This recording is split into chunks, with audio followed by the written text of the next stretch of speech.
Assalamualaikum warahmatullahi wabarakatuh. Halo Gama FIB, kenalin aku Iman dari BEM Gama FIB. Kembali lagi di podcast berbudaya. Nah, seperti yang Gama ketahui nih, podcast berbudaya hadir sebagai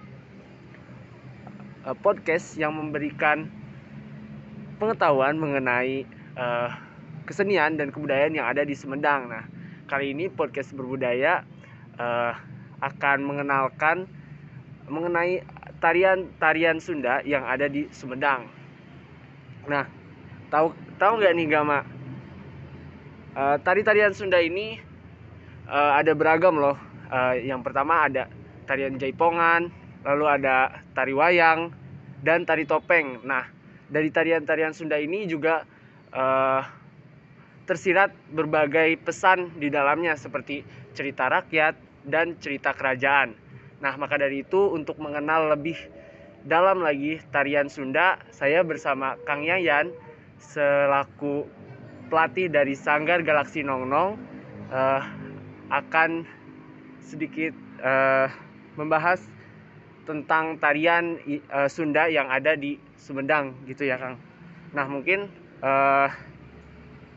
untuk pertanyaan pertama nih Kang, saya ingin bertanya bagaimana mungkin awal mula terbentuknya Sanggar Galaksi Nongnong di Sumedang ini Kang. Mungkin bisa dijelaskan sedikit. Oh ya, makasih. Sebelumnya saya mengucapkan Assalamualaikum warahmatullahi wabarakatuh. Sampurasun. Perkenalkan saya Yayan, yang biasa disebut Yan Saabuy ya kalau di seni tari, khususnya kita ke Jaipongan. Asal muasal awal bentuknya saya mendirikan dengan nama Bengkel Jaipong Galaksi Nongnong Art. Itu awal mulanya saya merenungkan, berpikir dengan berpikiran sendiri dan membentuk, membuat suatu karya yaitu dengan Jaipong wayang. Nah, di sini saya melambangkan lambang Galaksi Nongnong Art dengan lambang Hanuman Duta. Nah, terbentuklah dengan nama Galaksi Nongnong Art, yang artinya kalau dalam Sunda itu kemang buruan, ya, yang banyak disukai sama orang gitu ya. Nah, kita Galaksi Nongnong Art berkarya dengan karyanya sendiri, yaitu dengan karya saya, yaitu dengan nama Jaipong wayang, yaitu percampuran dari seni tari Jaipong dengan seni tradisi rakyat, yaitu dengan tari wayangnya gitu. Lalu Kang, untuk Sanggar Galaksi Nongnong sendiri itu terbentuknya di tahun berapa ya Kang, kalau boleh tahu? Galaksi Nongnong Art berdiri pada tanggal 16 Oktober tahun 2010. Kalau berkiprahnya sebelum 2010 saya udah melatih dari tahun 1993 saya melatih, mencari jati diri saya, mencari ciri khas saya, sehingga membentuk nama Galaksi Nongnong Art dengan pada tahun 2010 tanggal 16 Oktober. Berarti tadi untuk di Sanggar Galaksi Nongnong itu sendiri tarian yang biasanya ditampilkan tuh tarian apa aja Kang? Kalau di Galaksi Nongnong kita berbasicnya atau bergurunya kita tetap ke Pagugum, berbasicnya ke Jaipongan ya. Dengan Jaipongan asli dari Pagugum saya kembangkan dengan saya punya ilmu dari fakultas, dari kejuruan juga dari STSI Bandung.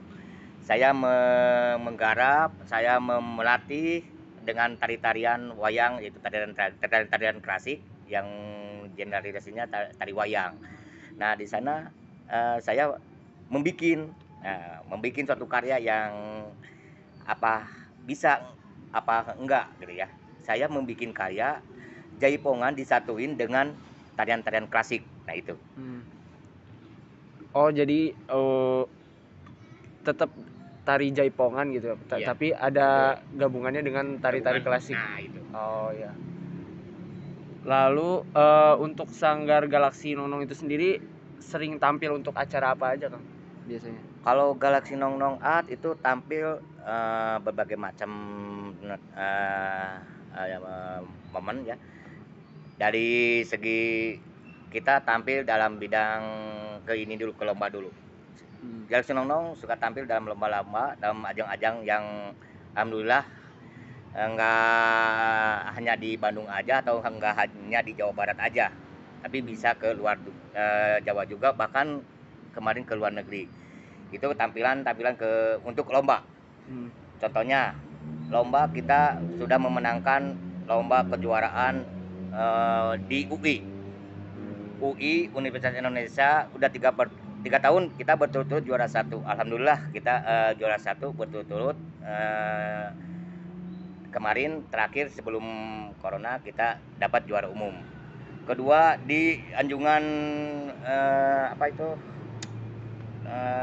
Anjungan Taman Mini kita juara 1 juga, cuma juara umumnya sama orang lain. Galaxy Nong Nong alhamdulillah juara 1.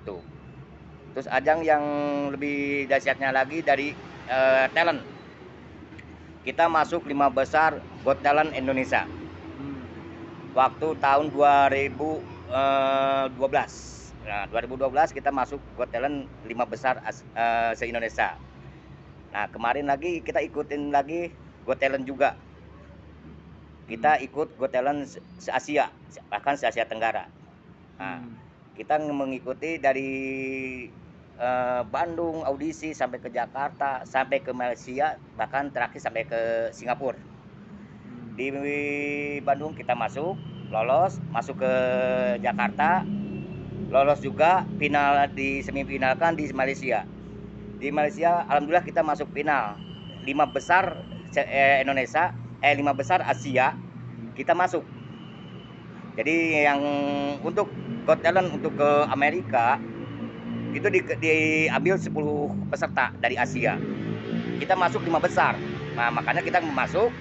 Cuman sayangnya, nah ini yang saya sedih, tapi saya bangga bahwa tari tradisional bisa masuk ke talent Asia. Sedihnya, ya itulah namanya, mungkin pemerintah nggak melihat, mungkin dari apa-apanya.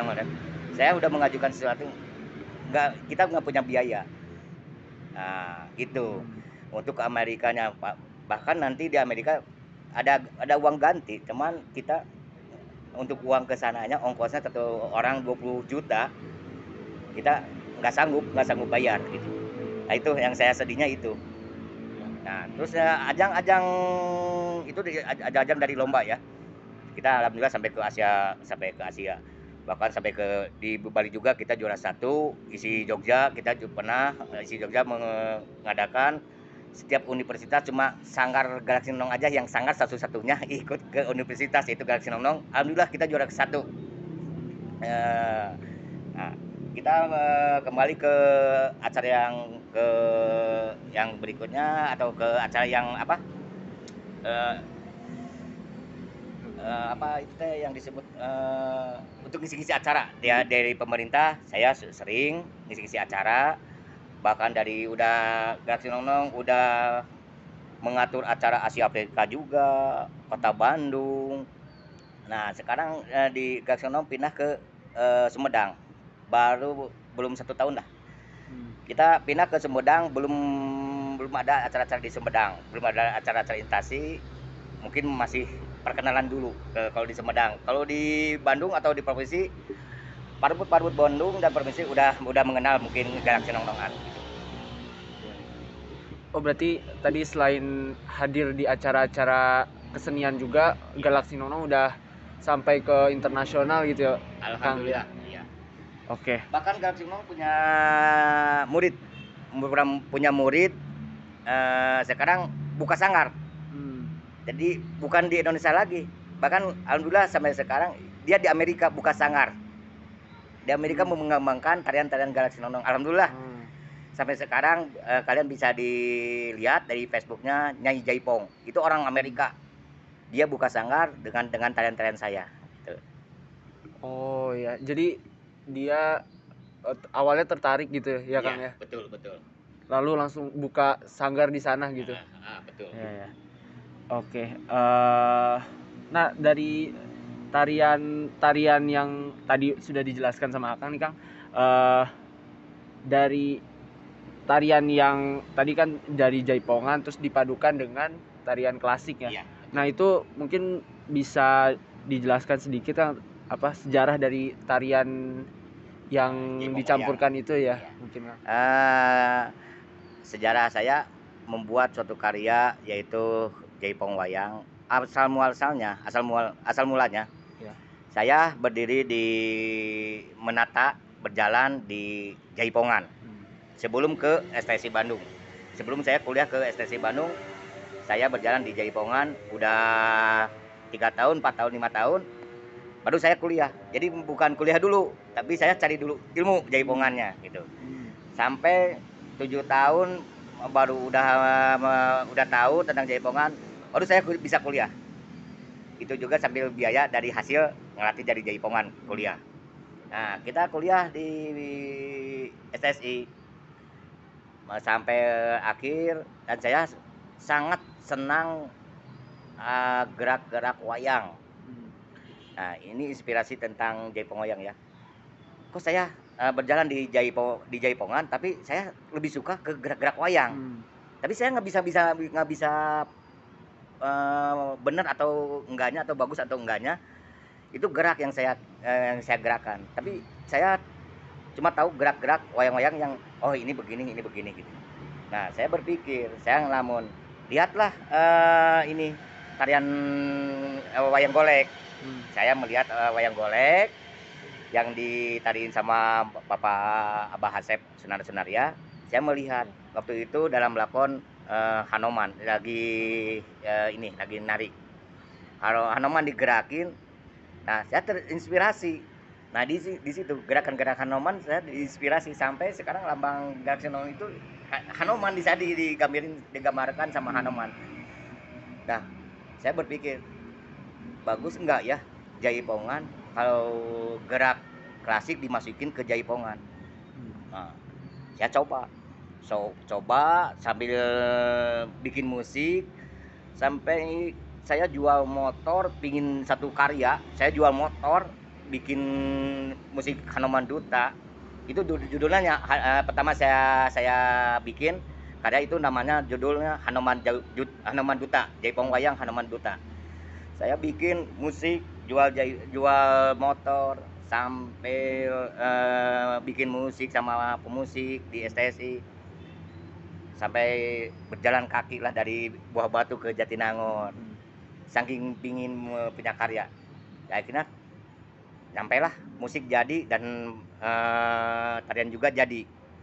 Nah, kita tarian Hanoman Duta itu pertama dibawa pentas langsung ke ke apa, Got Talent, yang di sana ada ada bintang, ada artis yang melihat kita, yaitu kita masuk ke 5 besar diambillah sama Mbak Anggun Cesasmi ke Jepang, tanpa orang lain tahu, dia yang daftarin ke Jepang untuk budaya. Nah, itu Hanoman Duta. Nah, kembali saya dari Jakarta, dari SCTV, dari Jepang juga, kembali ke Indonesia, saya sebarkan banyak komplainan yang luar biasa tentang, nah itu tentang karya-karya saya, sampai saya disidang sama yang sama Pak Gugum pencipta Jaipong. Saya disidang juga sama Pak Yusril Liana pencipta tari klasik, sampai dipanggil, kenapa kamu bikin karya begini? Ya karena ini pemikiran saya. Apakah saya nggak boleh saya berkarya? Bapak berkarya nggak ada yang larang, nggak ada yang nyalain, tapi kenapa saya disalahin? Nah gitu. Ternyata beliau bijaksana, bukan nyalahin, takutnya kamu nggak punya catatan-catatan yang kamu tidak bisa dipertanggungjawabkan. Punya Pak, nih catatannya nih, ini kenapa saya bikin suatu karya, nah ini saya alasannya, nah gitu. Sehingga Pak Yusuf Luciana melihat tariannya, malah dipinta, bisa nggak kalau ini bukan Jaipong? Kenapa gitu Pak? Jadiin lah, jadi tari klasik lah. Aduh Pak, saya berat, karena tari klasik ada fenomena gerakan yang nggak bisa dirubah. Nah itu tadi karena makanya Pak saya berat, dan saya nggak mau Pak, karena saya menghormati leluhur kita bahwa gerak-gerak klasik, gerak-gerak wayang itu nggak bisa dirubah. Nah saya mundur. Nah Pak Yus menyayangkan, sayang ini tarian, kenapa nggak dilihat, kenapa nggak dimasukin ke klasik. Terus dari Pak Gugum bertanya, kenapa kamu pakai wayang? Karena kita punya karakter Pak. Kita Jaipongan dulunya nggak ada karakter, nggak ada penokohan. Nah sekarang saya dirubah.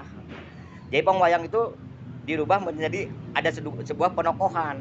Yaitu saya menggambarkan Hanuman Duta. Sebelumnya belum ada Jaipongan, belum ada ke penokohan. Saya bikin. Nah inilah Pak. Dulu kalau namun bahasa Sunda mah Surabi tadi oncoman, nama di kejuan supaya enak Pak. Baru Pak Gugum ngerti. Oh silakan terusin. Nah, karena Jaipongan kata Pak Gugum bukan milik Jugala, bukan milik lagi Pak Gugum, tapi milik dunia. Nah itu. Ya, oke. Ini Kang, tadi untuk tarian yang memang sama Akang tuh dipadukan itu Kang, ada nggak sih Kang pesan dari si tarian itu gitu? Entah itu cerita rakyat kah atau apa gitu? Oh ada pesannya banyak sekali. Bukan banyak lah, penting sekali. Kita di sini banyak budaya yang dikenal sama dunia itu wayang. Betul nggak? Wayang budaya yang benar-benar dikenal dunia. Di India ada, Amerika tahu wayang, ini tahu, semua wayang tahu. Coba kalau kita di sini ada apa kesenian reak lah contohnya. Kalau ke Amerika kita nggak tahu apa itu reak. Nah kalau kita ke Amerika ya kayak kemarin ke Jepang, wayang, oh wayang, dia udah mengerti langsung ketujuan, oh ini cerita wayang. Nah itu. Nah, jadi pesan saya tolong ya ke anak muda atau ke para seniman-seniman, seniwati, jangan lupa dengan sejarah, jangan lupa kepada sejarahnya, pada budaya nak gitu. Terus kembangkan eta budaya, kembangkanlah itu budaya sehingga orang lain takjub melihat karya-karya kita, karya-karya budaya sendiri. Oke Kang, berarti kalau gitu pertanyaan selanjutnya nih Kang, gimana nih cara kesenian ini bisa tetap eksis gitu Kang di masa modern sekarang gitu? Mungkin Kang ada pesan. Ya betul. Terkadang banyak para kreator seniman, dia ingin mengembangkan tapi dia diem. Ini harus begini, tapi dianya diem. Kalau saya enggak, makanya saya buka sanggar ini ya untuk meminat, untuk menarik orang-orang atau anak-anak ya. Karena kalau kita ngebuka sanggar, anak-anak nggak akan kenal. Makanya hargailah kepada orang-orang yang buka sanggar gitu. Jangan dia dijelekin, jangan ada kejelekan lah untuk orang-orang yang buka sanggar.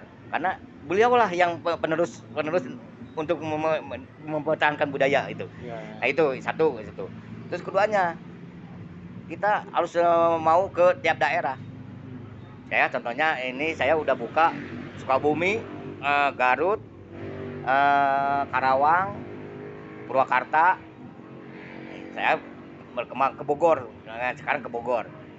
Nah, ada nggak para seniman, kamu kasih ilmu lah ke orang-orang daerah. Nah, kebanyakan di sini para kreator seniman tuh mengembangkan di tanah sendiri, di rumah sendiri, nggak akan berkembang. Tapi kita harus menggeliat ke banyak orang, apalagi di daerahnya sendiri, gitu kan. Nah itu.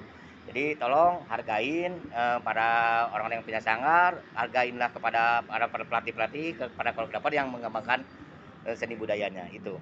Jadi cara-caranya begitu. Kita harus merambah ke masyarakat, hak layak umum. Kalau untuk tariannya tadi itu dinamain apa ya Kang? Tadi. Oh ya tadi dinamain itu Jaipong Wayang. Oh, Iya. Jaipong wayang. Dengan karakter yaitu penokohan. Hmm. Ya. Oke, mungkin kalau dari saya cukup Kang. Nah, Iya. Terima kasih banyak untuk waktunya Kang. Sama-sama. Ya, nah Gama, seperti yang kita ketahui nih ya, tarian Sunda itu sangat beragam gitu ya. Dan dari pemaparan Akang tadi, tarian Jaipong Wayang itu apa ya, sudah sangat terkenal gitu, dan memang itu salah satu aset apa kita gitu, untuk apa ya, supaya kita terus bisa melestarikan kesenian daerah gitu. Kita dari Akang tadi coba perkenalkan gitu ke ya masyarakat umum kan, jangan hanya di daerah sendiri aja gitu Betul, ya Kang, betul. karena itu tidak akan berkembang begitu Gama. Oke, mungkin untuk penutupan kita jargon dulu ya Kang. Di podcast berbudaya ini ada jargon. Untuk jargonnya itu podcast berbudaya, salam budaya. Bisa Kang? Ya. Oke, kita jargon 1, 2, 3. Podcast berbudaya, salam budaya. Oke. Ya, sekali lagi atur nuhun Kang Yayan atas waktunya, dan terima kasih Gama FIB. Kita akan bertemu lagi di podcast berbudaya selanjutnya. Wassalamualaikum warahmatullahi wabarakatuh.